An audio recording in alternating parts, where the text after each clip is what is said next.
Hello, everybody. How is everybody doing today?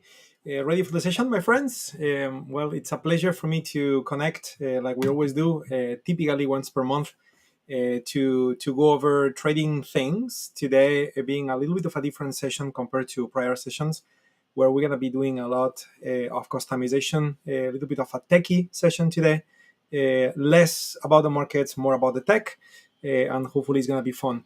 My name is Jose Blasco. As we are getting started with the session, I will turn on and highlight our financial disclaimer in the bottom part of the screen. Read it carefully as always. And also know that I see the chat box real time, and therefore it'd be great that as we go over the session today, as you have questions, as you have comments, as I may have questions for you and I need your answers. So let's interact with the chat box so we can take full advantage, especially for the ones of you attending live. If you happen to be watching this recorded, of course, you can always later shoot an email to us or something like that. I'll talk about support, towards the end of the session. Okay, very good. So I can see a few messages already on the chat box. How are you, Mark, Jeff, Fong? It's good to see you all. Very nice. It'd be great if you could confirm very quickly that sound is good. I guess so, but it's always good to have this double confirmation. We're traders. It's all about managing the risk, isn't it? So let's do that so I don't have to restart after 10 minutes and repeat myself. Okay, so quick message there. Orlando, it's a real pleasure to see you, my friend. Hacía mucho tiempo. Very nice. Thank you, Jeff, for confirming sound is good. Joe, good to see you. Everyone. Very cool. Okay, so let's begin. Okay, let's begin. So what are we going to do today? Well, the name of the session kind of says it all, isn't it? So if I bring the name of the session back to the screen, so it says customizing trading indicators with Jose Blasco's GPT insight. Okay, so Jose Blasco is me. GPT, I guess we all know about GPT, such as ChatGPT or BART or many other variations of GPTs out there. And customizing trading indicators, so that's what we're going to do. But the purpose, if you wish, the reason why we're going to do that, it has a lot to do with healthy mentalities, healthy mindsets when it comes to trading and investing, right? So one of the key aspects of building consistency for our results is to be mechanical, to be systematic, right? And many times, if we leave too much to human decision, to manual type of identification of something happening in the market, manual type of drawing the lines, manual type of, you get my point. So next thing you know, subjectivity kicks in. Typically, subjectivity is not an ally for a trader, especially because, you probably, if you do things manually, probably the way you analyze the markets after 3 losses in a row, it's not the same compared to after 3 winners in a row. So if you add that element of variability, so then reaching consistency and results through time, it becomes, very difficult. Okay. So the idea here is to utilize tech and use technology to be able to help us / force us to follow systematic processes, step-by-step type of applications where the results of our analysis is given to us instead of using our human application, if you wish, which is subject to trading emotions and subjectivity. Instead, let's have tech do the work for us. But what's the problem with tech? Well, the problem with tech is that, if you look at on the screen, we have TradingView, which is a fantastic platform, isn't it? It has so many trading indicators in there, but probably they don't do exactly what you would want given your trading plan. You need to customize maybe some indicator. Maybe you love, RSI or MACD or Bollinger bands or, anything you use as a technical indicator. You would love it to be kind of like the way it is, but with your own particular tweaks. And of course, these require programming skills to be able to do those things. It requires a platform that allows to be programmed, such as TradingView, NinjaTrader, etc. And then you can do a lot of things. But again, it does require that programming skill, which some people have, but not everybody has. And even if you know how to program, you may be an expert of some programming language, whereas trading platforms typically they have their own proprietary language, and therefore it becomes a challenge because just to develop a very simple application, next thing you know, you need to spend plenty of time to learn a new programming language, and maybe you don't have the time. So the beauty is that November 2022 was a very relevant date for humanity, I would say. And even though that sounds very dramatic, to be honest, it's just like when internet was born. It's definitely an event, a date to be remembered, in the sense that tools, including free tools, are now available where artificial intelligence could be utilized to our favor. And in this case, today, we're going to be using tools such as ChatGPT. I'll be using my own, Jose Blasco GPT, even though you can use any other GPT, either a free version of a GPT, a BART, any other version of a GPT. And we're going to utilize it to basically work on those customizations of indicators to, again, help us to identify whatever we want, part of our process for screening, for trading, for charting, for whatever it is that we do, that, we would appreciate the use of tools, but the ones available by default in platforms are not exactly the way we envision them or we need them to be, given our rule set. Okay, so a little bit of a long introduction, but at the same time, I think it's important because, if I just show you how to do changes, but we don't understand why we are doing that, so in my mind, it's not too useful. So, I just wanted you to know where I'm coming from, my thinking, the angle from where I'm coming from to do what we're about to do. Now, having said that, of course, I have certain ideas. I have, a few developments I would like to do together with you guys that hopefully will be useful to everyone, but you may also have your own ideas. So as the session progresses, if there are certain ideas or certain, variations you would like me to produce, feel free to type on the chat box. And of course, we have limited time, but I'll do my best to accommodate everyone. And hopefully this is going to be a powerful session. Okay, so this is my little bit of an intro. Ahmed, it's very good to see you. Very nice, everyone. Love it. So let's begin. Okay, let's begin. So first thing that we need is a platform that is programmable, right? I am going to be using TradingView. Know that what I'm about to do with TradingView, because it's universal and free and has market data for all exchanges in the world and everything else. So whatever I'm going to do with TradingView, you could go ahead and replicate with other platforms. For example, I'm thinking of, maybe you utilize Thinkorswim. Well, there is a programming language called ThinkScript. Maybe you use NinjaTrader. Well, there is a programming language called NinjaScript. Maybe you use TradeStation. There is a programming language called Easy Language, etc. So I'm going to use TradingView because probably that way I helped the majority of you guys. Everybody uses TradingView these days, isn't it? Plus, it can be connected to many brokers as well. But in case you want to do the same thing with other platforms, you can certainly follow the same process, and probably you will end up in a good place. Okay. Now I said probably, and I will explain why probably, because as you will see, I will make a few comments about programming languages as we go, which are relevant to keep in mind. So first thing you want to do is to get into a GPT, okay? And because I have my own, and I'm very happy about that, so I'm just going to use my own, even though you can use any GPT. You can just go to chat.openai.com and you just use ChatGPT, the free version of it, fine. In my case, I'm coming to the website tradictive.com. On the top, it says Tradictive ChatGPT. So when I click on that, it's going to bring me to Jose Blasco GPT. So what is the difference between Jose Blasco GPT and any other GPT? Well, the difference is that Jose Blasco GPT has been trained with a lot of Jose Blasco and Tradictive and Trade with UFOs information. So everything I ever said in the YouTube channel, everything that I ever said in our courses, everything that is written in our books, everything that is written in our user guides, all of that and more, it's part of the training of Jose Blasco GPT. So apart from everything that ChatGPT knows, Jose Blasco GPT also speaks the language of the UFOs and things of that sort. Okay, so I'm going to use it because it comes, it's a natural thing for me. But know that if you're watching this video, either now live or recorded, and you don't use our technology, etc., you don't need to use Jose Blasco GPT. You can use any other GPT, including for example, Bart, which is the Google version of ChatGPT, which is the OpenAI slash Microsoft version. Okay. Anyway, so what are we gonna do? Well, so first, of course, we need to think about what are we trying to build.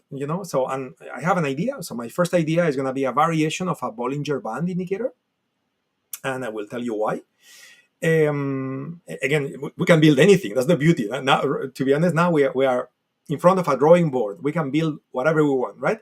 So I'm going to start with an idea, and then we will keep evolving, right? But before we start, when you are about to give instructions to the GPT, okay, and I don't know if you guys are aware of this, but there is something out there called prompt engineering, which is very very relevant. And to be honest, if we were to talk about prompt engineering in a proper way, we need to spend a decent amount of hours together. But basically, crash course on prompt engineering. Prompt engineering has to do with how you ask things to ChatGPT. Meaning that depending on how you ask things, the results you will get may be significantly different. So if we are in programming mode, which is what we are doing now, because you could use GPT to, I don't know, maybe you want to craft poetry, right? And it does it. Maybe you wanna come up with jokes, right? And it does it. That's not what we are doing. So we want to be in programming mode, and therefore the way we're gonna query to get better results, I will give you a few tips, very simple stuff, okay? But tips that will make a difference. So when you query, you get better results and more aligned with what you're looking for. Of course, as GPT technology keeps evolving, there is a moment in time where prompt engineering is not even needed because AI will be so intelligent and it would kind of like, read between the lines of what you wrote and know exactly what you want, maybe even better than you when you type it.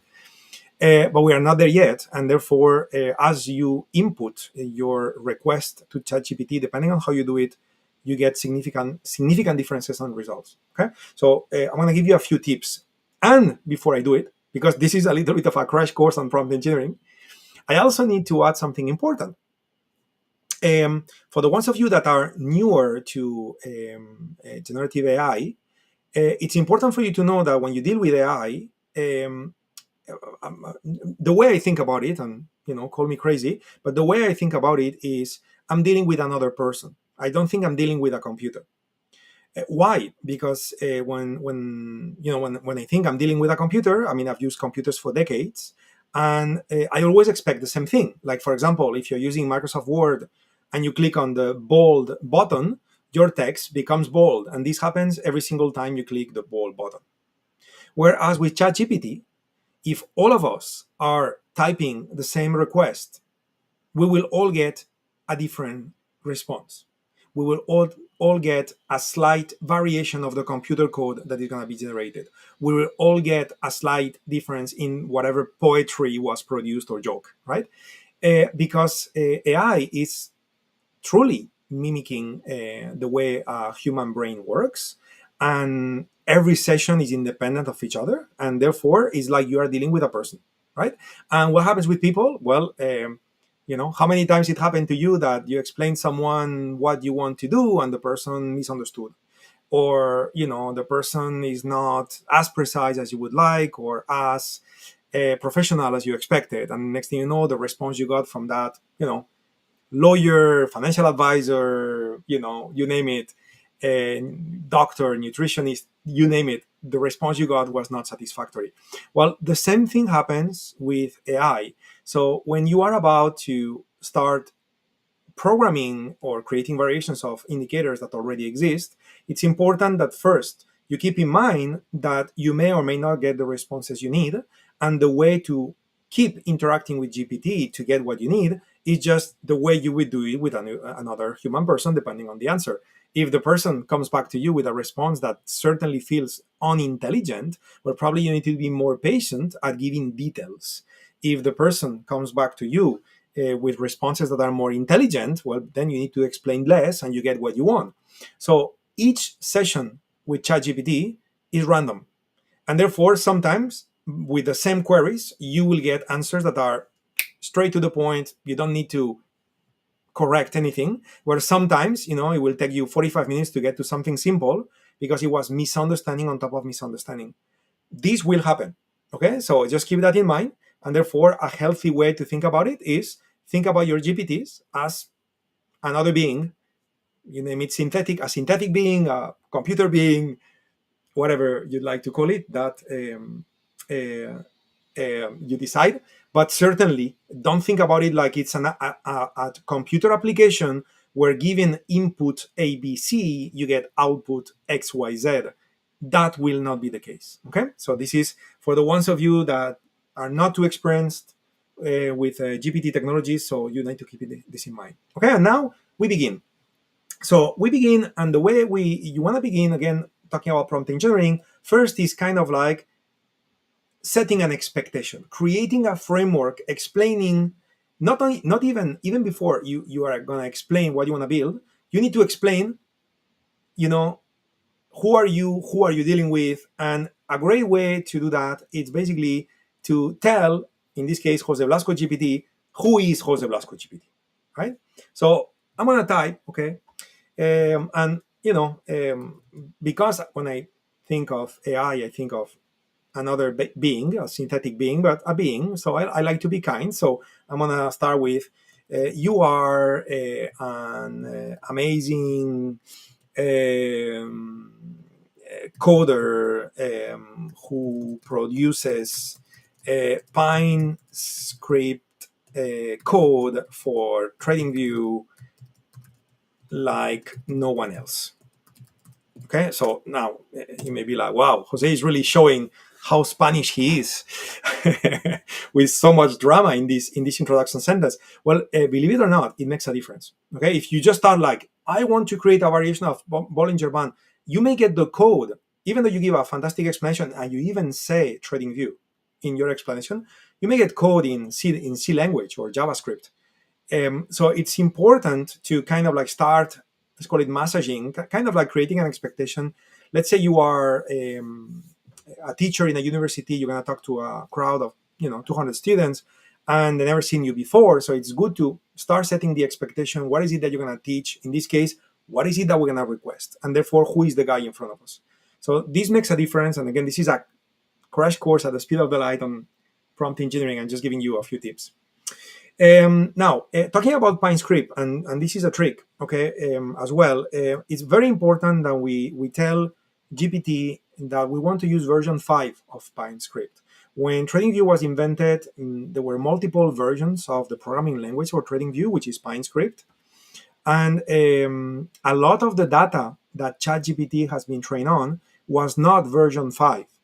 So if you don't really emphasize, I want version 5, many times it's going to give you computer code that will work very well with version 3 or version 4, but with version 5, it will give an error when compiling. Okay, so in this case, okay, we can say something like, you are specialized in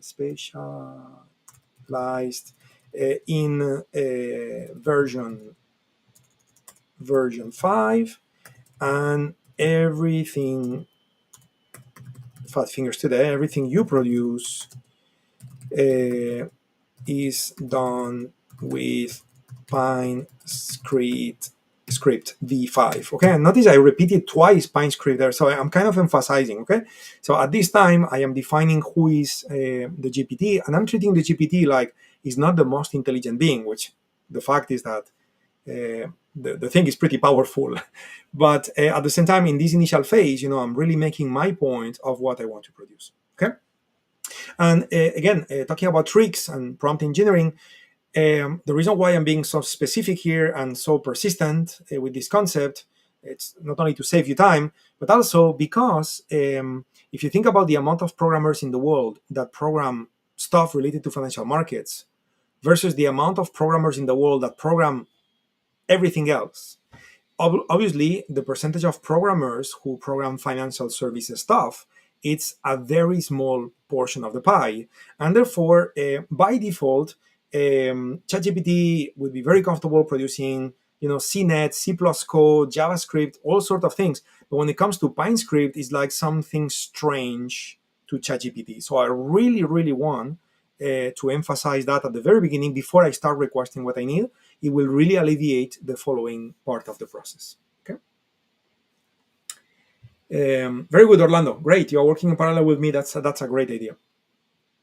I would anticipate that ChatGPT will be much less trained on ThinkScript versus PineScript, given the amount of users, but I would certainly anticipate that you will be able to produce code.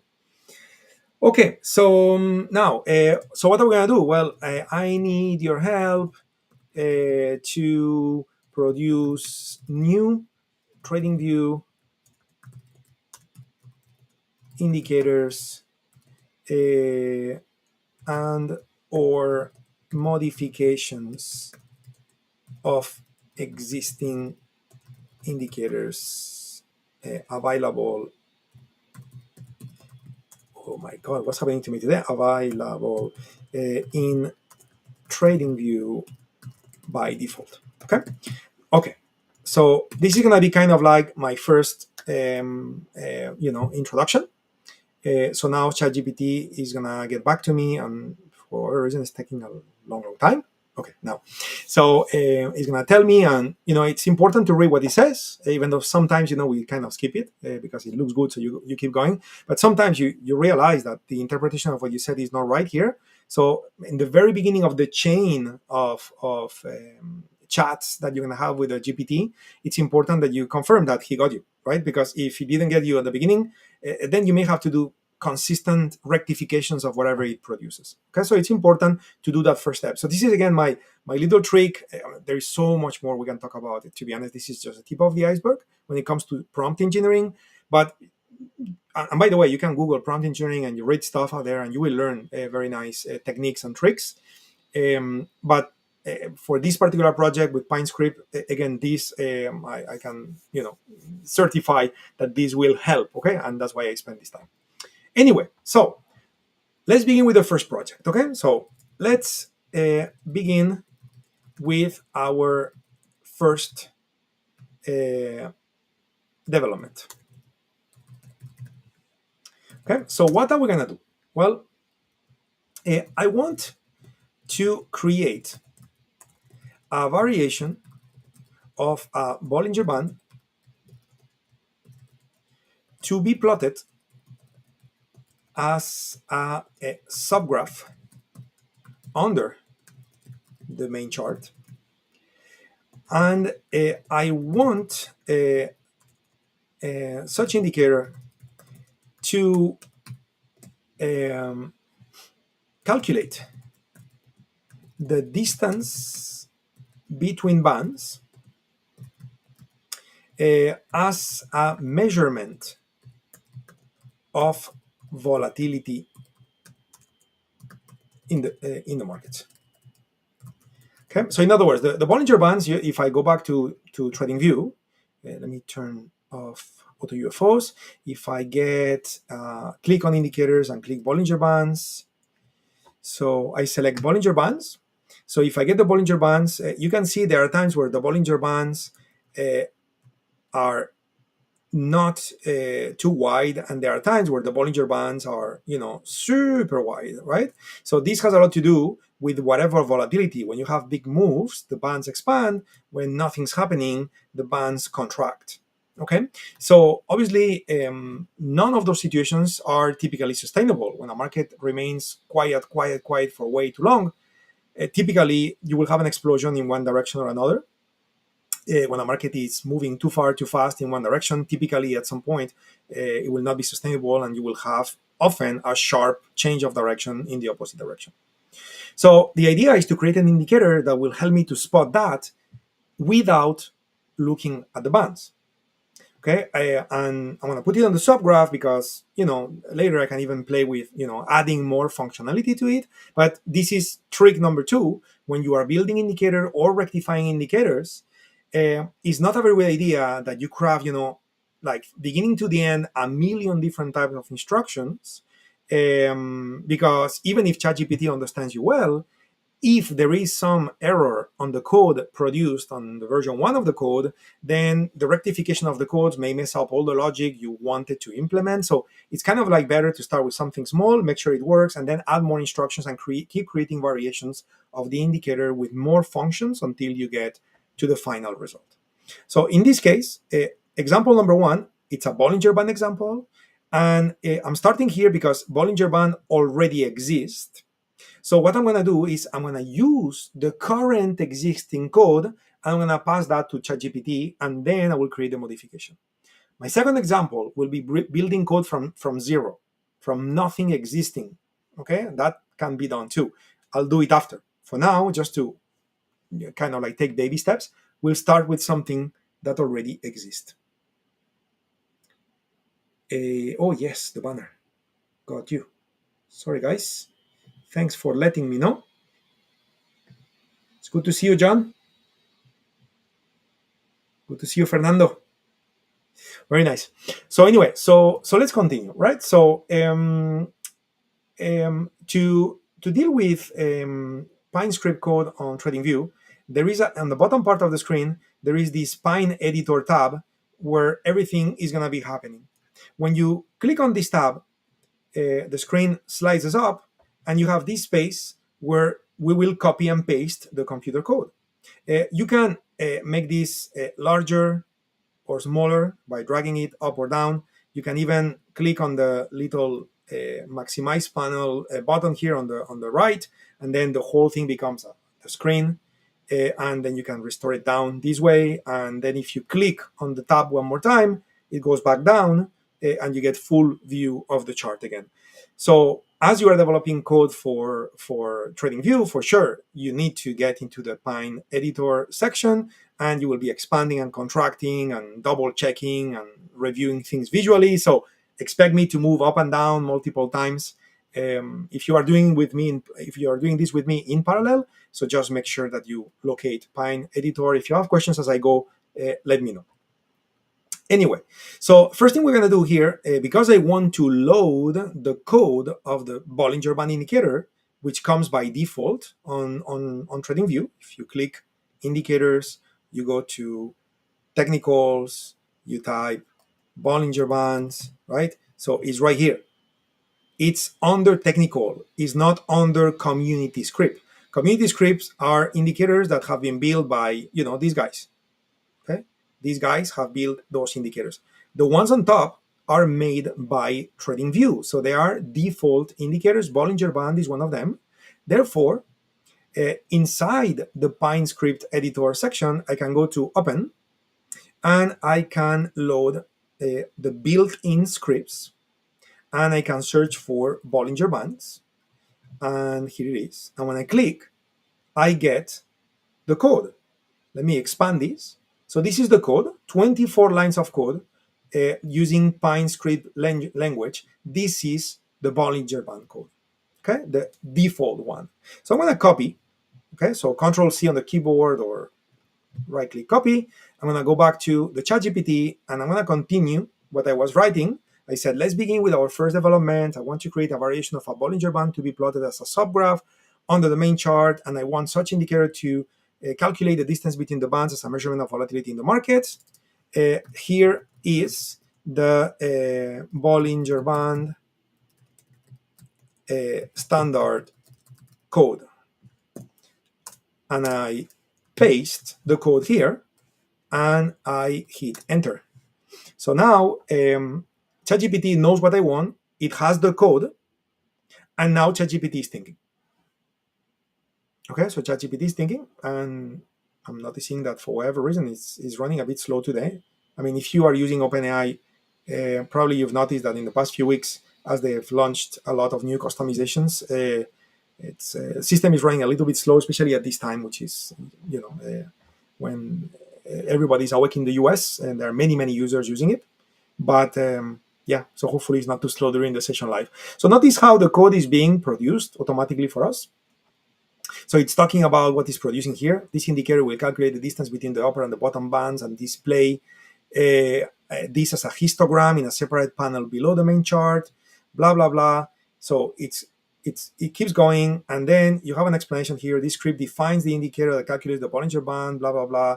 Again, I say blah, blah, blah. When you do this for yourself, take your time to read it. In my case, I'm going to go a bit faster because I want to do as many applications as possible in this session.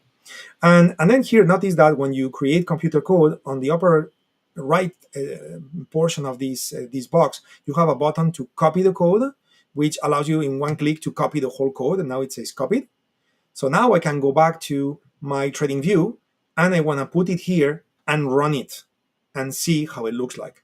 But of course, I cannot do it here because this is the Bollinger Band indicator, right? So what I need to do, okay, remember what I did, right? I had the Pine editor down there. I clicked, I went to open a built-in script so I could copy the Bollinger Band indicator code. Could be MACD, RSI, CCI, you name it.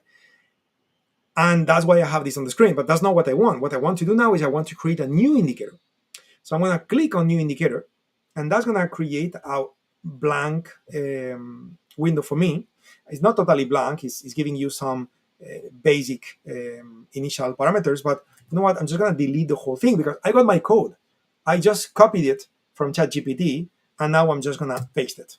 Here's my code. It's 34 lines of code instead of 24, and it's supposed to do what we said. So let's find out. I'm going to restore down. My code is here below. My chart is above.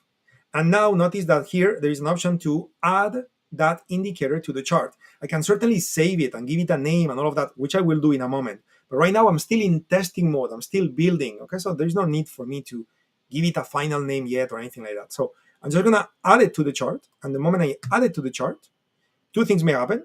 It says compiling here on the bottom. Okay, it says compiling, and two things may happen. It's compiled and it shows on the screen, which it did, or it gives you an error.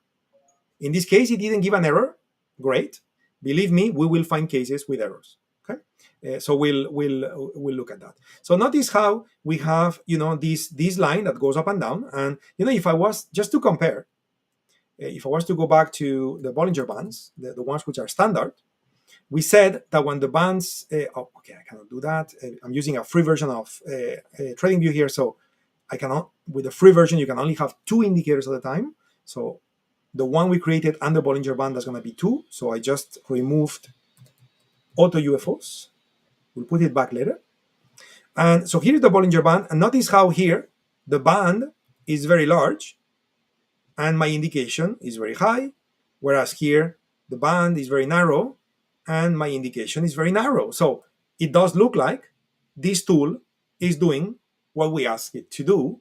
And you may not even know how to read computer code. You just copy it, paste it, click, add to the chart, and it's working, which is fabulous. It's amazing. I love it. Even though I'm a techie guy and I love my own code, this is just amazing. Even if you program, it saves you so much time and issues. So it's fantastic. I love it. Anyway, now, this is now when you change mode and you allow, okay, so this is working. This is a good thing. It's not always the case, as you will see. I'm sure we'll have errors at some point. And but now is when you switch mode and you're like, okay, so now let's start working on improvements. Okay, so this thing now is showing you 77. So what is 77? Well, $77. We're looking at Tesla. Tesla is a stock, trades in dollars. The difference between 250 and 173, it's $77. Well, it's great to see, it's great to know, but at the same time, this is not normalized. Because if I was to compare this with, if I was to compare the volatility of Tesla versus the volatility of, Coca-Cola, for example, right, which is a $60 stock, so now it says 145. And I may be like, wow, this is not volatile at all. 145 is nothing compared to 77. Well, yeah, it's not volatile because the price of the stock is also less. So our comparison right now is not good enough. We need to do what we call normalizing.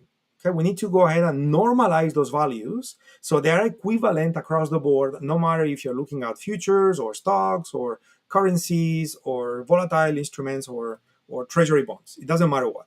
So how we're going to do it, we're going to go back to ChatGPT and I'm going to say, this is great. Works perfectly. Now, what I want is to normalize the reading by dividing it by the daily not daily necessarily, by the ATR. So we're going to calculate the average true range, and we are going to divide the size of the band, right, which is the volatility measurement, divided by its ATR. And therefore now our number is going to be an ATR multiple, no matter if it's Coca-Cola or Tesla or S&P futures or the euro, it's going to be an ATR multiple, so we are normalizing. So the moment I did that, notice how new code is being produced. So we need to wait until the whole thing is produced. And I'm a bit shocked here on why moving averages are being calculated here. I didn't ask for that. This is what I meant earlier when I told you when you are dealing with this technology, it's not a bad idea to think about it like it's a human, right? So if this was a coworker and you're working with a coworker and the guy came up with moving averages, you would be like, why did you come up with moving average? We didn't talk about that. Well, these things will happen, okay? So I notice I clicked on copy code, okay? So I got the code. I'm gonna see what is this about. I'm gonna go back to my TradingView, go back to Pine Editor, and where the code was, I'm just gonna select it all, delete, paste the new code, and update on chart. And let's see what happens. So it's compiling on the bottom left. Let's see if we get an error or the thing runs. Compiling.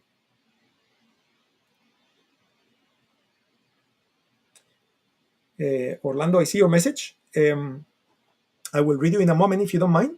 Okay. Since I still have a little bit more to do before I'm ready for questions of this sort, okay? But great idea based on what I see you're doing.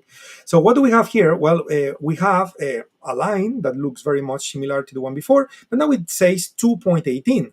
In other words, now 2.18 means that the size of the distance between the top and the bottom band, which represents market volatility, is now measured in ATR multiple. So if I go back to Tesla, now I could compare A94 is more than 2, meaning Tesla is more volatile than Coca-Cola at this moment in time, but it's all equivalent because it's all out of comparing with its own ATR versus just the price. Okay, so now we got something that I would say is more interesting. And, so here, for whatever reason, some moving averages have been calculated here. Oh, yeah, I know what happened here. I know what happened. So, yeah, some moving average functions have been coded to calculate the average true range, which is an average of range. Okay, and no worries. It's not being plotted. It's being calculated but not plotted, so fine. Something you could do, by the way, when you create computer code in general, it's at the end, when you have the final version, the final of the final of the final, you can just open a new GPT session. Okay, why new? Because it's like, you talk to another coworker in the office, another guy who is fresh mind, doesn't know what you built, and you tell, hey, here's my code, review it, and if you see inefficiencies or lines that are not needed, just tell me and remove them for me, right? So you could do I will not do it today, but you could certainly now copy and paste this code into a new GPT session and tell them to clean it up, okay? And that would also help a little bit with efficiency, even though it's fine. So now what else? Well, now, again, we can see this line going up and down. It's nice. We can see when the market is volatile, when it's less volatile, great. But what is too volatile and what is not volatile enough, right? So we need to be a bit more specific now, just like we normalized how volatile it is. Now we need to have a way to standardize what is too much and what is too little. And to do that, we can use just basic stats. Okay, when we can say something like this. We can say, okay, now I need to add quantiles to this calculation. That way, I will be able to identify high volatility conditions versus low volatility conditions. Let's say, I'm just improvising an idea here. Let's say you are an options trader and you love to do long straddles or long strangles. Okay, so you are betting on and increase the volatility. You're a volatility trader. You don't bet on direction. You just want to catch a move in whatever direction that is. So maybe you are looking for very low volatilities, because when a market contracted, typically you would have an explosion in one direction or another. So maybe you're looking for very low volatility situations and you want a visual indication of that. So now you can go ahead and say, okay, I'm adding quantiles. So the lower quantile will be my low volatility condition. And now, please add a green background color when volatility is very low. Here we go. So now hopefully we'll get, here we go. This is what I told you before. There is a little bit of stuff going on with OpenAI in recent times, where at least I feel from my end that it's like their servers are very saturated or something. Anyway, so new computer code is being built. So far, everything is super smooth. We had no errors so far. I'm sure we'll have at some point errors, so I will, show you. If not, I'll create an error on purpose. So I will show you how to fix it.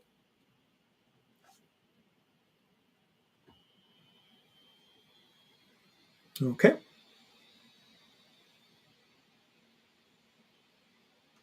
Very nice. We just need to be a bit patient.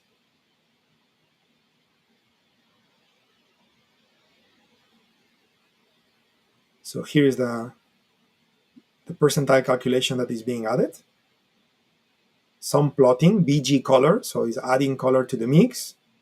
Okay, here we go, we have it. So I'm just gonna click copy code, go back to TradingView, go back to the bottom part of the screen, paste the code, update on chart, look at the word compiling, we got an error. Okay, we got an error. It says, cannot call TA percentile, blah, blah, blah, blah, blah, blah. This is the case where very, very likely what's happening here. It could be any other thing, but very likely what's happening here is that probably ChatGPT is using sorry, I need to bring this up so I can copy this. So ChatGPT is probably very likely using PineScript version 4 or version 3. And when you try to compile on version 5, so it gives you the error. So what do you do in this case? You just copy the error, okay?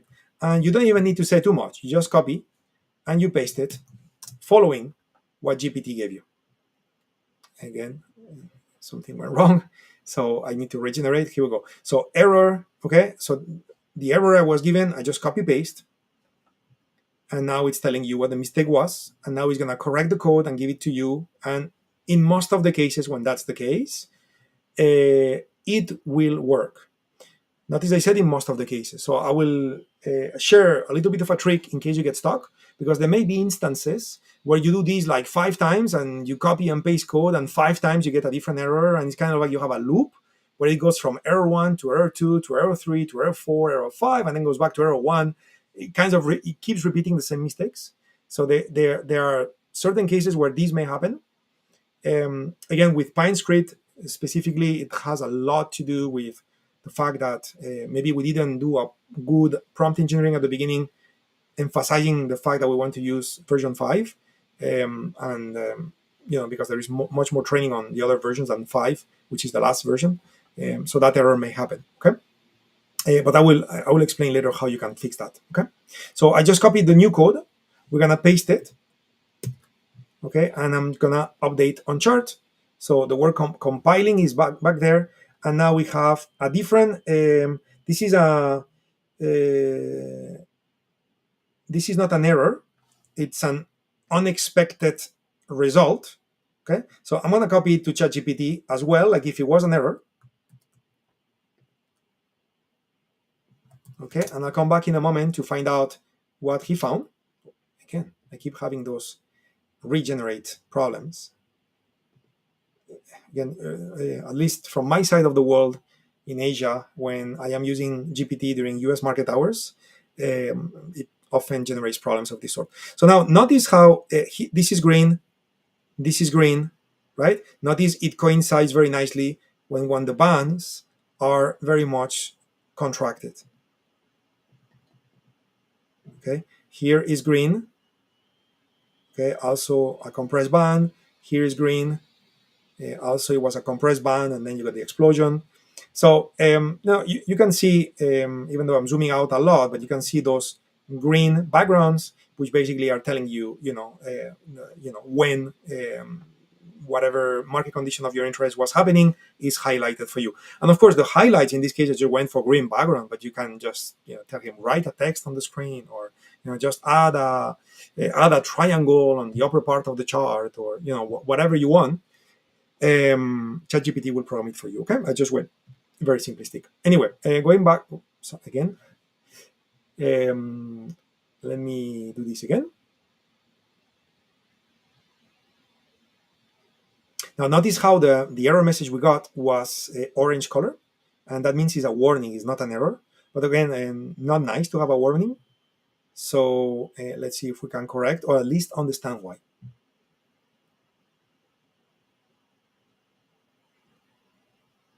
Okay, so here's explaining. It has to do with the way he's presented the conditions within the code, and normally now you would be given a different version of the code that does not generate that warning. Okay. Anyway, in any case, I guess I made my point. I'd love to. Yes, alpha intelligence. You can also do it with easy language. Of course, easy language is a minority type of language, so ChatGPT will know so much less about it, and therefore the functionalities you'll be able to develop will be more limited compared to PineScript. Even with PineScript, okay, even the PineScript is not a language that every programmer in the world uses. As I said before, that's why I had to be a bit smart with my initial prompt engineering sentences there to try to avoid problems. If you were to do this with, let's say, JavaScript or CNET or C+, you would get much better code. But still, with PineScript, you will get very good functionalities. With Easy Language, you'll get some functionality, but you will not get the whole potential of Easy Language, because it's a language that a very, very small minority of programmers in the world use. Here we go. So I'm running the code. No error anymore. After compiling, it says updated. No error anymore. We got the green background. Congratulations. We just created our first indicator for TradingView as a variation of an existing indicator. That was exercise number 1 that I wanted to do with all of you guys.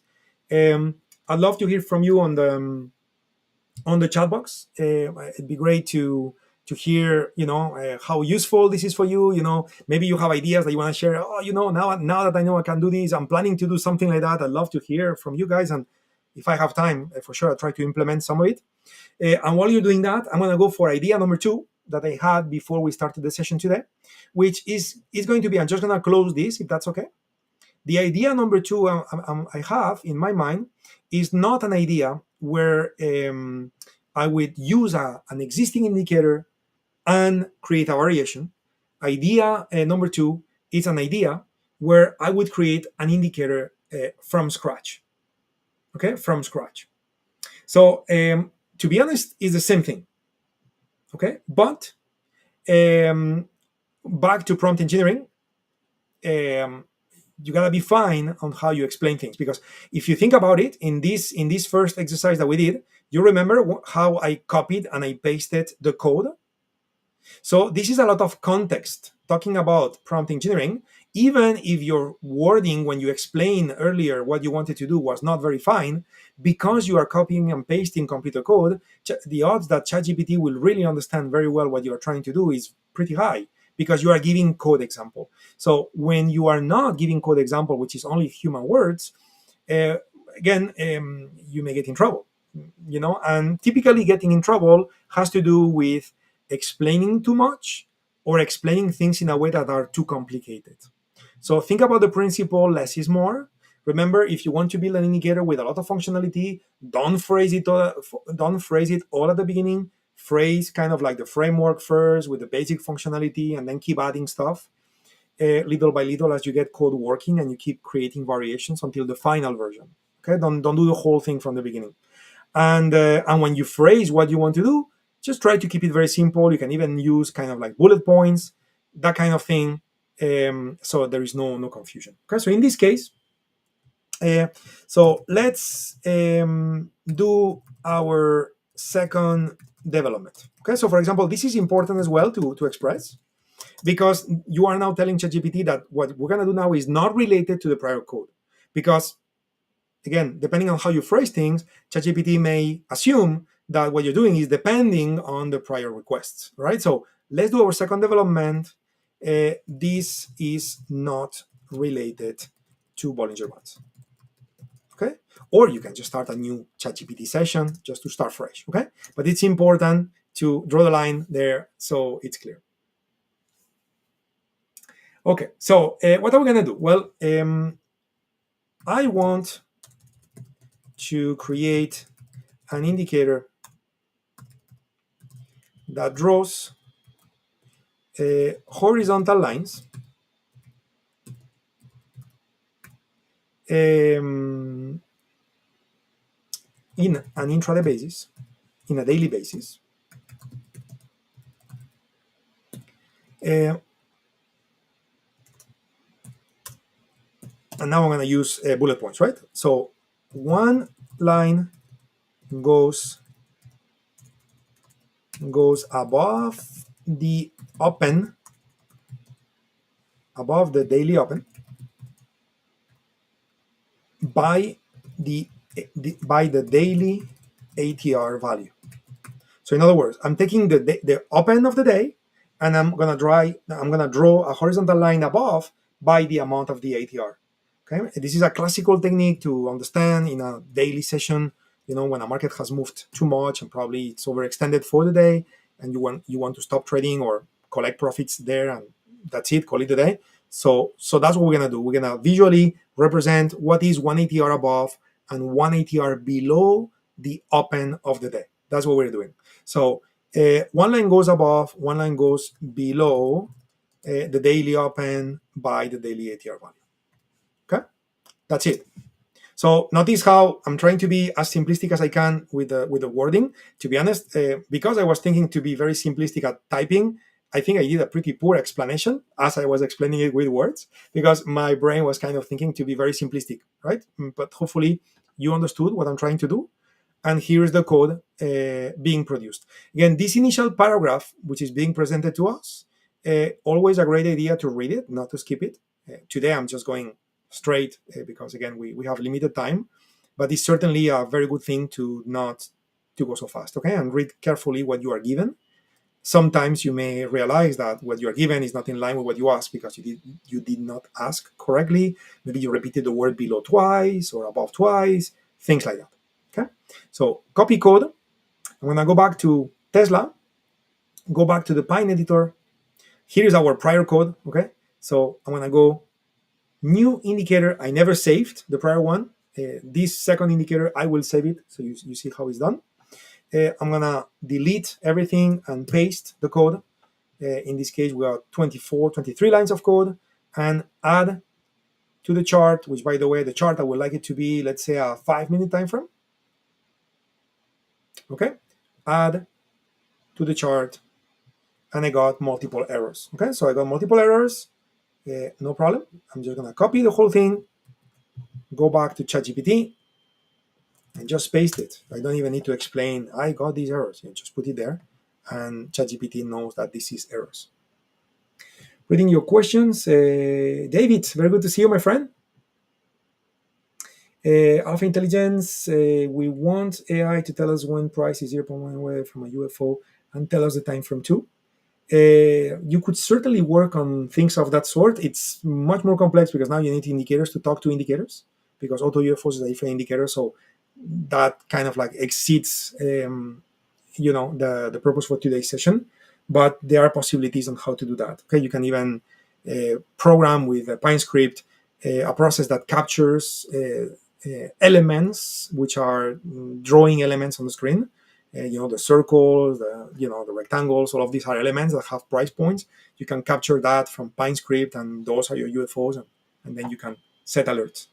Mark, very good. So copy code, we have a rectified code that is supposed to work. So we're just gonna select everything. I mean, of course, for you guys out there listening that you are computer experts, probably you would now go and read carefully what just happened there, right? And you would look at the code. I'm just pretending I know nothing about programming, right? And notice that in this case, we just got vertical lines. right? So this, it's probably a good attempt, but it didn't do what we want. Okay, so we need to explain what's happening. And here we're going to explain, I've got many vertical lines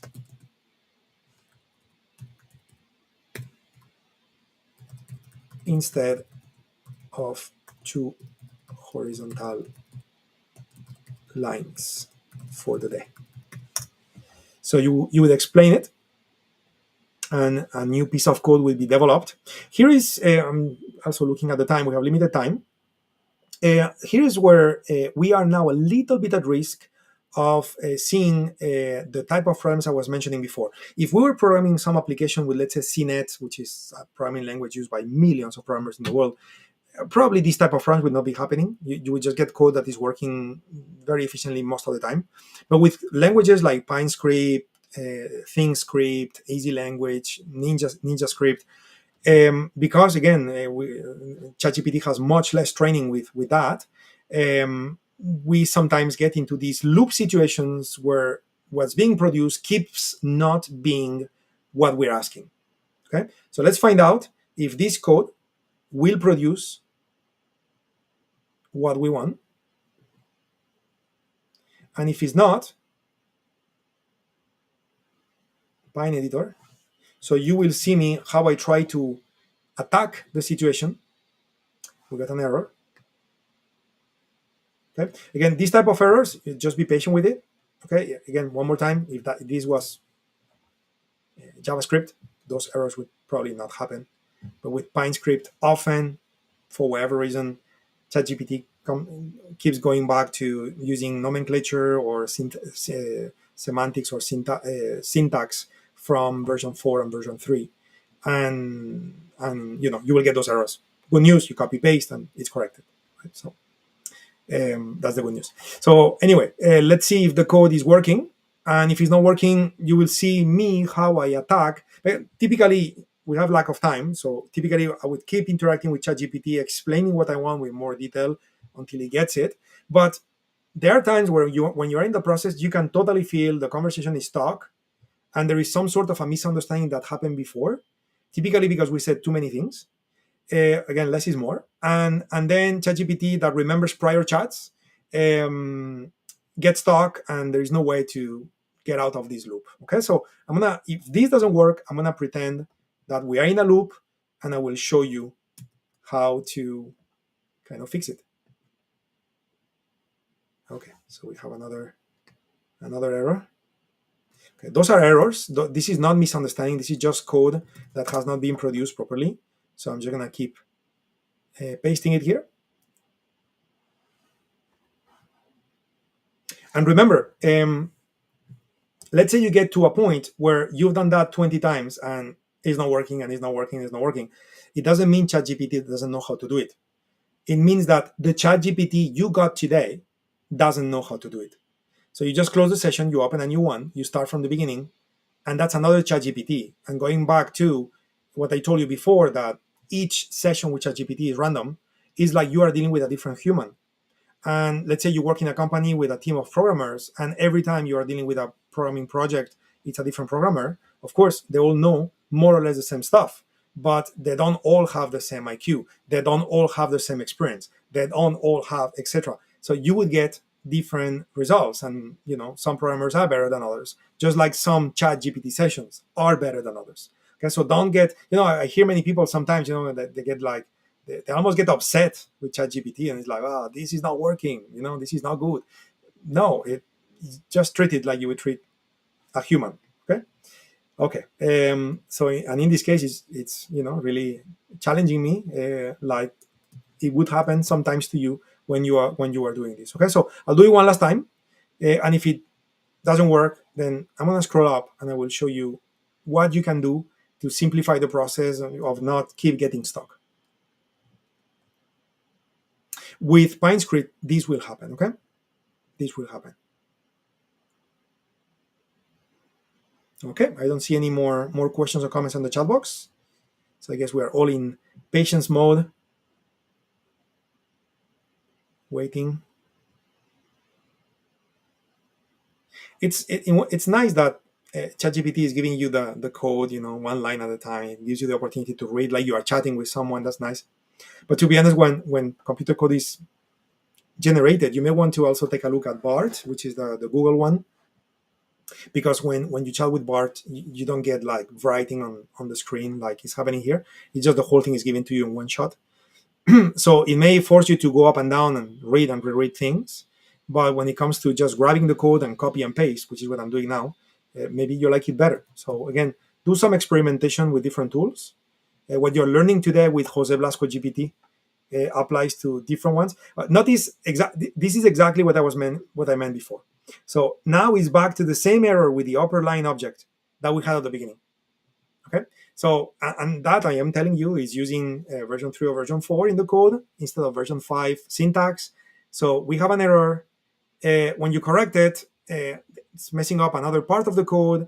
When you ask to correct the other part of the code, it forgot that, and then it rewrites the upper line object the way it was not well written at the beginning. Okay, so when you have a problem like that, so here is how normally you fix it. Okay, so you go back to the beginning when you requested the functionality, which is here. And notice that, let's do our second development. And notice here, if you put your mouse here, you have this little pencil where that allows you to edit. Okay? So what you may want to do is this. You come here and you say, make sure you are using PineScript v5 all the time. And you may want to be a bit more intense and say v3 and v4 are strictly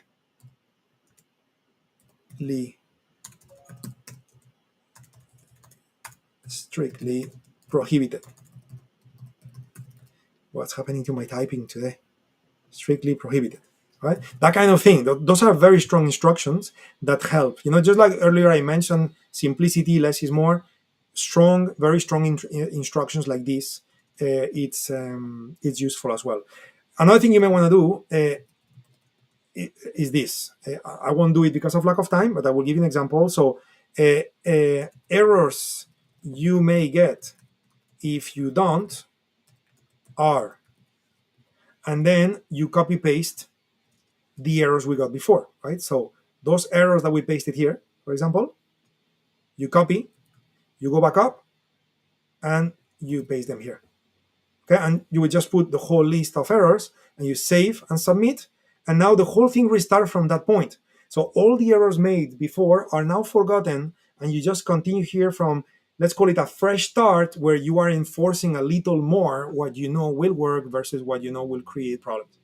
And by doing that, now we're going to get a new piece of code, which hopefully will work. And if it not, you keep massaging it the way I have been explaining earlier with the Bollinger band.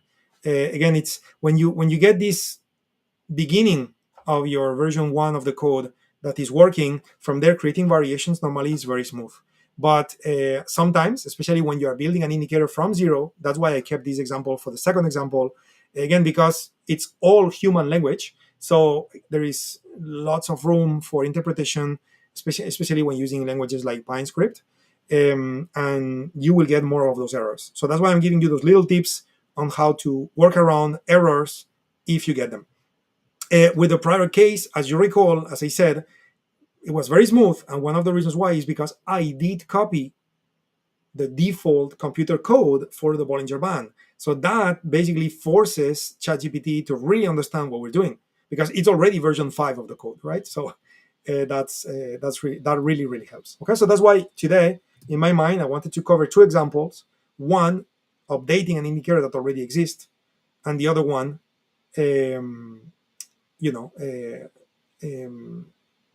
I'm just multitasking here, and the other one that is creating an indicator from zero. Okay, so now notice here, I can see that this indicator now is giving a warning. It's plotting a little line here, a little line there. So at this moment in time, homework. Okay, we need to keep working on it. So the plotting is happening in the right place, and the line extends to the right. All of those things. We also have a warning. Again, a warning is not an error. Okay, but it's always good to report it to ChatGPT as well. So you would come here and you say, I have a warning, and you paste it, and the lines are not extending all the way from left to right, something like that, right? And this will produce a new piece of code, and hopefully that one would work. If not, you keep working on it. Okay, here we go. Let me see. Mark, I have a programmer friend that knows I trade. I'm going to ask him to watch this session and see what he says just for fun. Yes, for sure. Orlando, thank you, Jose. I have to go. I am very thankful for your time. My pleasure, Orlando. It was very, very nice to see you, my friend. Juan, loving it. I just tried using in the past for this purpose, got frustrated as I couldn't get past the errors. Thanks for a great lesson on how to use it correctly. Yeah, it's just little tricks, because it is indeed frustrating. I'm glad you're using that word, even though, of course, I'm not glad you got frustrated. But it is frustrating, isn't it? Because you get into this loop and it's like, well, you kind of conclude this thing is stupid. And it's not stupid at all. ChatGPT is definitely not stupid. It's just that we need to be aware of what is trained, and also the importance of prompt engineering, especially when we are dealing with code that, it's not what ChatGPT knows the most, right? It's not CNET or JavaScript or, again, as I said before. So let's see. Okay, so now we got an error. Okay, so we need to look into correcting the error. But hopefully this will do the job, and that's how it works. Okay, cool. So my friends, we actually surpassed by 6 minutes the theoretical end of the session. Of course, we can talk about this forever, but my suggestion is the following. If you go to let me open a new web page. So tradewithufos.com. So if you go to our website, tradewithufos.com, and you scroll all the way to the bottom, and this is probably something that all of you know, but just in case. So there is a calendar, right? And there is open meetings that we conduct normally twice per month, sometimes once, normally twice per month. They are in the calendar. Okay, so if you look at March, next Monday on the 5th, on the 19th, we do the open meetings. The open meetings are happening in our Discord room, so it's free to access for everybody. So my proposal out of today's session is, what about you guys have fun with ChatGPT and PineScript or any other programming language and any other programming platform, and as you get questions, so you either shoot emails to support, or post your questions here under the Q&A forum, or even better, I would say even better in this case, you go ahead and you come to the meetings, okay, with your questions, and it's like, hey, I tried to develop this and I got stuck here, what can we do, etc. And then hopefully we can help you to develop some of your own tools that help you, as we said at the beginning of the session, to be more systematic, more rule-based, and think less, get the computers to tell you what's happening given your parameters and rules, and and enjoy it. Okay, so I'm still having some errors here that need to be fixed. Okay, you can see the difference between building an indicator from zero versus using something that already exists. That, by the way, is another way to get started. If you know some indicator that draws lines, you can use that and then say, okay, but then I want the drawing based on the up and projected, with the ATR projected up and down. You can also do that. Okay, cool, super pleasure. Top is not programmable, Mark. I mean, it is programmable by us, but not by users. So that would not be applicable to top. A pleasure, Ahmed. Yes, yeah, for sure. I mean, if many of you are doing a lot of programming and want to have like a group in our Discord server, we can certainly organize that. Take care, everybody. It's been a pleasure as always. Keep up the good work. Hopefully today was fun. Bye.